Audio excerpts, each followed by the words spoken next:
up, Matt from Motorfab here.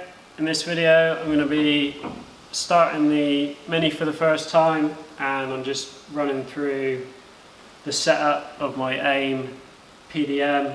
Right, so got my oil cooler sorted. Went to like a plant machinery place which someone recommended. Got a hose done, it's a bit quite heavy duty but does the trick. Taking the plugs out, I just cranked it over and I've now got oil pressure. So I'm just going to let the oil settle and check the oil level again. I've used this, which is really thick. It's like pouring treacle into your engine. Sit that on there with some fuel in it. Pipe it straight to this. Rig that up. We should be able to hear it go. It's there's no exhaust on it. There's no breathers on it, so I don't know if it's going to just start firing oil out everywhere. So it's going to be noisy and potentially oily.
Right, so that was awesome to hear the engine running.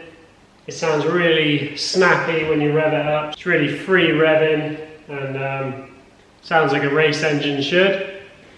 I was quite surprised at how well it just idled even from cold. Well, I just wasn't expecting that from a race engine with a big carb on it. If you're interested in having an engine like this built, then this one was done by John at Specialist Components, and they do all sorts of road engines, race engines, twin cams, 7 ports. If you're looking to have something built, give him a shout. I'm now going to run through how I've set my PDM up and all the different functions and sort of safety features that I've now added to this. I'm just going to run through some of the setup and just show you how much you can actually do with one of these. These are all my outputs. This is an 8 output PDM. So this is my water pump, and this is how I've got it set up to work. So if my temperature gauge reads higher than 0 and my RPM is greater than 500, my water pump will be on at 30%. So if the engine's running, when it's cold, it will circulate at 30%. If the temperature is above 60, it will ramp up to 60%. But it will also do that even if the engine isn't running. So if the car's sat and the temp's still at 60%, it will continue to run the water pump. If the temperature is greater than 80 degrees, the water pump will ramp up to 100%.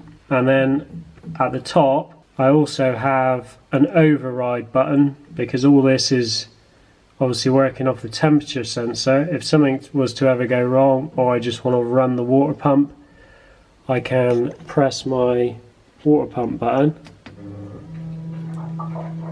and that will override everything, and it will turn my water pump onto 100%. I've also added this little green light on the dash so that I know my water pump's running. So if for any reason that goes out while I'm driving, I know there's an issue and I can just press the button to override it. Another cool thing that you can do is I can go to my live measures, temperature. Click on this and I can force channel value. I can put a value into here above the range I've set it to come on at. So if I put this in at 70 degrees, so it thinks I'm at 70 degrees, you can hear that's come on. My little water pump light has come on. If I ramp this up to 100 degrees, you can hear it's come on to 100%. I can also come down here, check that my water pump is running at 100% here, and check how many amps it's drawing so that then I can set the amperage of that circuit. I need to verify the one that works off of RPM as well, so the temperature's now 19 degrees, it's reading the water temp, so if I increase the RPM above 500 it should also come on, which it does, you can hear that. You'll notice there I've got a little fuel light, so I've set my my fuel pump is just set to come on when the engine is over 50 RPM. So when it's cranking, my fuel pump will turn on. If it's running anything above 50, the fuel pump's going to turn on. So as long as I've got a green fuel thing, green water pump thing while I'm driving, I know those are on, and obviously if they go out and I've got some issue, that's going to point me in the right direction.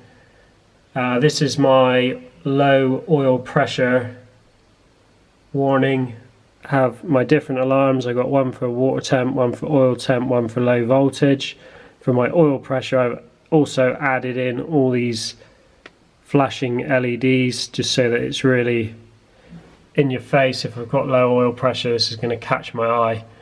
I've also got my shift lights set up, so if I force this RPM value, these are you see my shift lights working, 10,000, that'll start really flashing at me. I can force my oil pressure value to make sure that goes out. And yeah, I can basically run through any of the things that I've got set up and make sure that they're doing what they should. And that way you can know it's all going to work as it should before you've even run the car.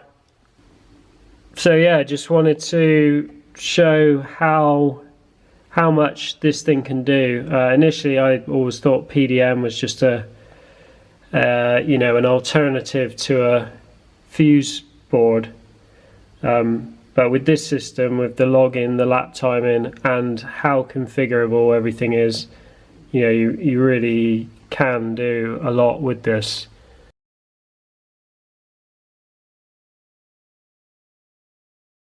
That's gonna be it for this video. Cheers for watching.